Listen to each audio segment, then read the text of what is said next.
అలర్ట్గా ఉండాలి. ఒకవేళ ఇలాంటి సంఘటన చూస్తే ప్రజలు భయాందోళనకు గురి కావద్దు. ఏదైతే ఈరోజు ఉగ్ర స్థావరాలపైన ఆపరేషన్ సింధూర్ సక్సెస్ విజయవంతమైంది. దాన్ని ఉగ్ర స్థావరాల దాడి చేసిన నేపథ్యంలో పాకిస్తాన్ కూడా ఇండియాలో ఎక్కడైనా మేము దాడులు చేసే అవకాశం ఉందనే హెచ్చరికలు ఏదైతే పంపుతున్నదో దానిపైన దేశవ్యాప్తంగా అలర్ట్ అయిన పరిస్థితి. అంటే పోలీస్ యంత్రాంగం కావచ్చు, మొత్తానికి రిటైర్డ్ డిజాస్టర్ టీముకి కావచ్చు, మొత్తానికి రాష్ట్ర వ్యాప్తంగా బార్డర్లు కానీ ఎక్కడైనా అలర్ట్గా ఉండాలని చెప్పేసి సీఎం రేవంత్ దానిపైన మాక్ డ్రిల్స్ పైన ప్రజలకు ఒక అవగాహన కల్పించే కార్యక్రమాలపైన ప్రధానంగా ప్రజలను ఉద్దేశించి ఈరోజు చర్చించే అవకాశం ఉంది. కమాండ్ కంట్రోల్ రూమ్లో ఉన్నతాధికారులు వాళ్ళ సలహాలు సూచనల మేరకు వాళ్ళ సూచనల మేరకు ప్రజలకు ఎలాంటి సూచనలు చేయాలనేది ఈ సమావేశం కమాండ్ కంట్రోల్ రూమ్లో తెలంగాణ కమాండ్ కంట్రోల్ రూమ్లో సమావేశం అనంతరం ప్రకటించే అవకాశం ఉంది. అయితే ఇంకో విషయం ఏంటంటే ఈరోజు సీఎం రేవంత్ రెడ్డి ఢిల్లీ పర్యటన కూడా ఉన్నదనేది కూడా కొంత తెలుస్తున్నా. మొత్తానికి ఇది జరిగిన నేపథ్యంలో మొత్తానికి ఢిల్లీ పర్యటన రద్దు చేసుకుని ఢిల్లీ పర్యటనలో ఉన్న డిప్యూటీ సీఎం బట్టి విక్రమార్కని కూడా ఊటా తెలంగాణకు వచ్చేసేయాలి అని చెప్పేసి సీఎం రేవంత్ నేరుగా ఫోన్ చేసి పిలిపించారు.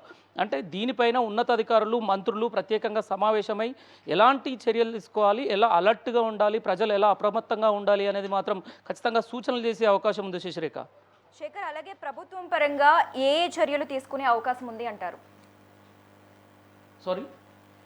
ప్రభుత్వం పరంగా ఏ చర్యలు తీసుకునే అవకాశం ఉంది అంటారు? ప్రభుత్వ పరంగా అంటే ప్రధానంగా మనకు సంబంధించి హైదరాబాద్ కేంద్రంగా ఉన్నది. దేశ భద్రతలో కూడా హైదరాబాద్ ముఖ్యంగా కేంద్ర బిందువుగా ఉన్నది. మన ఎంతో సాంకేతికత యుద్ధానికి సంబంధించినవి కావచ్చు, మన ఇండియన్ ఆర్మీకి సంబంధించిన క్యాంప్ బేస్లు కావచ్చు, డిఆర్డిఎల్ లాంటి ఒక ఎంతో వైజ్ఞానికంగా సంబంధించినది కూడా హైదరాబాదే ముఖ్య కేంద్రంగా ఉన్న పరిస్థితి.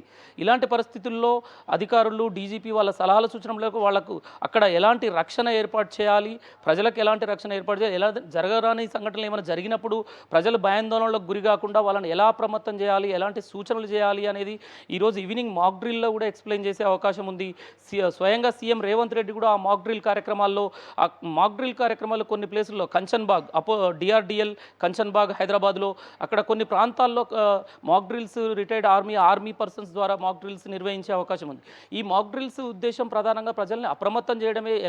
ఎలా ఉండాలి, బాంబులు ఎలాంటి ఘటనలు జరిగినప్పుడు ప్రజలు ఎలా ఉండాలి, భయభ్రాంతులకు గురి కాకుండా అనేది మాత్రం ప్రధానంగా దానిపైన అధికారులతో చర్చించి దానిపైన సూచనలు చేసే అవకాశం ఉంది. ఈ సమావేశం అనంతరం ముఖ్యమంత్రి నేరుగా ప్రజలను ఉద్దేశించి ఏమైనా సందేశం ఇచ్చే అవకాశం అయితే ఉంది. శశిరేఖ, అలాగే శేఖర్, యుద్ధమే సంభవిస్తే హైదరాబాద్ టైర్ 2 నగరాల జాబితాలో ఉంది.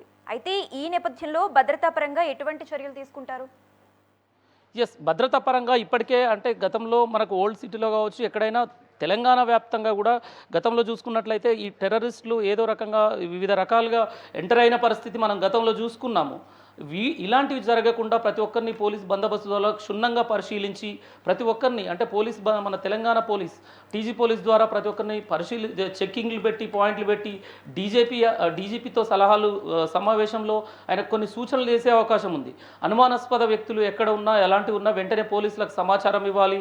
ఏదైనా ఇన్ఫర్మేషన్ ఉన్నా ఎలాంటి భయాందోళనలకు గురి కాకుండా అప్రమత్తంగా వెంటనే పోలీసు నిఘా విభాగానికి కానీ కొంత ఏదైతే వాళ్ళు ఒక హెల్ప్-లైన్ నెంబర్ ఏర్పాటు చేసి వాళ్ళకి సలహాలు సూచనలు వాళ్ళ అనుమానాస్పదంగా ఉన్న వ్యక్తుల వివరాలు కూడా వెంటనే పోలీస్ యంత్రాంగానికి ఇన్ఫార్మ్ చేసే విధంగా పోలీసు వ్యవస్థని మొత్తం తెలంగాణ పోలీస్ యంత్రాంగాన్ని అలర్ట్ చేసే అవకాశం అయితే ఉన్నది. శేఖర్, అలాగే హైదరాబాద్లో మిస్